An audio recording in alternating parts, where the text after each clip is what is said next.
langsung sama Mas Elia aja. Mas Elia, em, mau tanya ini simpang siur semua tentang yang namanya Yesus lahir di kandang domba dan terhina. Kata hina ini kan gimana sejarahnya coba? Salam Alechem Bishem Yeshua HaMashiach. Salam damai sejahtera dalam nama Tuhan Yesus Kristus untuk kita semua. Teman-teman sekalian, kali ini kita akan mendengarkan satu pertanyaan dan dijawab langsung oleh Elia Miron ya. Soal kelahiran daripada Yesus Kristus di kandang domba yang hina ya, di Migdal Eder ya. Jadi teman-teman sekalian, ini memang menjadi perdebatan di akhir tahun ini. Karena ketika Elia sudah membongkar perbedaan antara Yesus dan juga Isa yang diimani oleh Islam, ini akhirnya iman kekristenan terus dipertanyakan, terus dikejar, dan luar biasanya teman-teman sekalian, kebenaran Injil itu diberitakan dan ada jutaan orang ya, ada jutaan yang kemudian mendengarkan Injil ya lewat TikTok, dan tentu saja nama Tuhan dimuliakan ya. Maka teman-teman sekalian, saya langsung mengajak kita dalam penjelasan Elia ini soal kandang domba atau Migdal Eder ini agar teman-teman juga bisa paham. Ya, karena Elia yang lagi viral, oleh karenanya kita akan saksikan dan dengarkan bersama penjelasannya berikut ini. Oke, selanjutnya Ardi, ada mau ditanya? Ardi, selamat siang. Oh, selamat siang. Langsung sama Mas Elia aja. Mas Elia,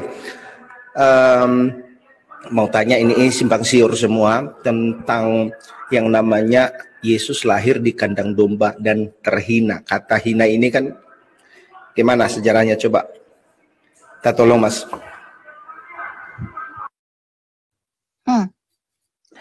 Kandang domba yang hina begitu. Orang mengatakan kandang domba itu hina. Ya, hina. Kalau kita lihat dengan Kristus. Boleh di-mute dulu nggak Pak? Agak berisik soalnya. Ya.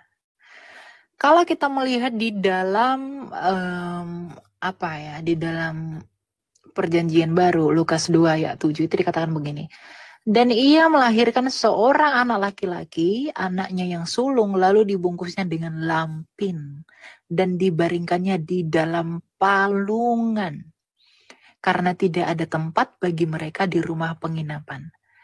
Kata palungan di sini dalam KJV itu disebut sebagai omungza, atau di dalam naskah Yunani itu disebut sebagai patna, yang artinya palungan atau kandang domba. Nah, kenapa disebut sebagai kandang yang hina atau sebagai palungan yang hina? Karena palungan itu,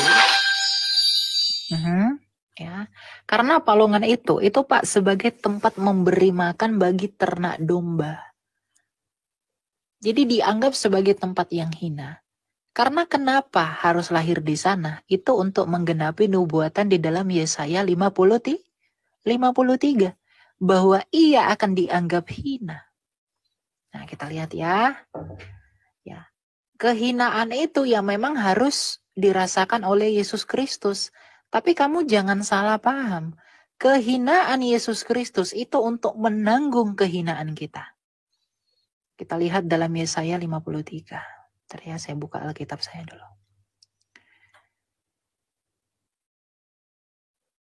Padahal di dalam Filipi dikatakan apa? Yang walaupun dalam rupa Allah, ia tidak menganggap kesetaraan diri dengan Allah.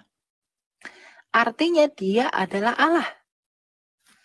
Dia adalah Allah. Ketika dia yang maha tinggi datang ke dunia ini merendahkan dirinya, dia rela menjadi hina. Itu hanya untuk menggantikan kita. Lalu kenapa dia disebut sebagai yang hina? Jawabannya ada di Yesaya 53. Oke, kita buka dulu. Yaps. Lihat nah, harus kecilin dulu ini. Yaps, oke, kelihatan ya. Oke, mantap. Nah, ini ada nggak suara saya, teman-teman? Dengar. Dengar ya. Nah, ini Pak. Siapakah yang percaya kepada berita yang kami dengar dan kepada siapakah tangan kekuasaan Tuhan dinyatakan? Sebagai taruk ia tumbuh. Ini saya mention dulu ya Pak. Yesaya 53 itu dituliskan oleh Nabi besar Yesaya. Itu kurang lebih 650 tahun sebelum kelahiran Yesus. Tapi Yesaya itu telah menubuatkan akan kedatangan Mesias yaitu Yesus. Kita lihat bagaimana detail yang dinubuatkan oleh Yesaya mengenai Yesus. Sebagai taruk ia tumbuh di hadapan Tuhan dan sebagai tunas dari tanah kering. Ia tidak tampan dan semaraknya pun tidak ada, sehingga kita memandang dia dan rupa pun tidak, sehingga kita menginginkannya. Ia dihina dan dihindari oleh seorang yang penuh kesengsaraan dan yang biasa menderita kesakitan. Ia sangat dihina, wah dihina lagi nih dia. Sehingga orang menutup mukanya terhadap dia. Dan bagi kita pun dia tidak masuk hitungan. Tetapi sesungguhnya penyakit kitalah yang ditanggungnya. Dan kesengsaraan kita yang dipikulnya. Padahal kita mengira dia kena tulah, dipukul dan ditindas Allah. Tetapi dia tertikam oleh karena pemberontakan kita. Dia diremukkan oleh karena kejahatan kita. Ganjaran yang mendatangkan keselamatan bagi kita ditimpakan kepadanya, oleh bilur-bilurnya kita menjadi sembuh. Kita sekalian sesat seperti domba. Masing-masing kita mengambil jalannya sendiri. Tetapi Tuhan telah menimpakan kepadanya kejahatan kita sekalian. Dia dianiaya. Tetapi dia membiarkan dirinya ditindas dan tidak membuka mulutnya. Seperti anak domba yang dibawa ke pembantaian. Bukankah Yesus disebut sebagai anak domba oleh Yohanes? Seperti induk domba yang keluh di depan orang-orang yang menggunting bulunya, ia tidak membuka mulutnya. Sesudah penahanan dan penghukuman, bukankah ia ditahan dan dihukum? Ia terambil dan tentang nasibnya, siapakah yang memikirkannya? Sungguh ia terputus dari negeri orang hidup, bukankah dia mati? Dan karena pemberontakan umatku, ia kena tulah. Bukankah Yesus yang mati di kayu salib, ia menggantikan kutuknya kita? Orang yang menempatkan kuburnya di antara orang-orang fasik, bukankah Yesus disalibkan di antara dua orang penjahat? Dan dalam matinya ia ada di antara penjahat-penjahat. Bayangkan, 600 tahun sebelum kejadian ini sudah dinubuatkan. Sekalipun ia tidak berbuat kekerasan dan tipu tidak ada di dalam mulutnya, bukankah Pontius Pilatus mengatakan bahwa aku tidak menemukan kesalahan pada Yesus? Tetapi Tuhan berkehendak meremukkan dia dengan kesakitan. Bukankah Yesus kesakitan di dalam penyaliban? Apabila ia menyerahkan dirinya sebagai korban penebus salah, ia akan melihat keturunannya, umurnya akan lanjut, dan kehendak Tuhan akan terlaksana olehnya. Sesudah kesusahan jiwanya, ia akan melihat terang. Inilah Hanukah tadi. Bukankah kematian Yesus itu mendapat terang? Bukankah kematian Yesus itu adalah terang yang sesungguhnya? Makanya saya katakan ternyata kematian Yesus juga adalah terang. Merayakan Natal sama dengan merayakan Paskah. Yesaya 53 itu sinkron dengan Mazmur 22. Dan menjadi puas dan hambaku itu sebagai orang yang benar akan membenarkan banyak orang oleh hikmatnya dan kejahatan mereka dipikul. Bukankah Yesus mati oleh karena dosa kita? Sebab itu aku akan membagikan kepadanya orang-orang besar sebagai rampasan. Nih. Dan ia akan memperoleh orang-orang kuat sebagai jarahan. Yaitu sebagai ganti karena ia telah menyerahkan nyawanya ke dalam maut. Dan karena ia terhitung di antara pemberontak-pemberontak, sekalipun ia menanggung dosa banyak orang dan berdoa untuk pemberontak-pemberontak. Sempurna sekali nubuatan Nabi Yesaya. Jadi ketika dia lahir di kandang hina, dia dihina, dia dianggap tidak layak, itu harus terjadi.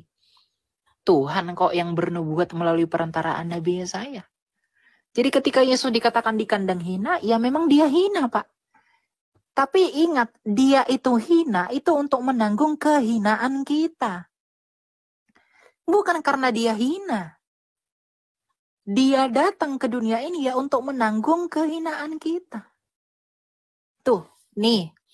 Tetapi sesungguhnya penyakit kitalah yang ditanggungnya. Dan kesengsaraan kita yang dipikulnya. Yang harusnya kita mati, digantikan oleh dia. Dipikul oleh dia. Padahal kita mengira dia kena tulah. Orang-orang saat ini memikir Yesus itu dikutuk karena dia tergantung pada kayu salib. Karena ada tertulis orang yang tergantung itu orang yang kena kutuk. Kalau ada yang mengatakan Yesus itu kan kena kutuk, itu sudah dinubuatin oleh Yesaya.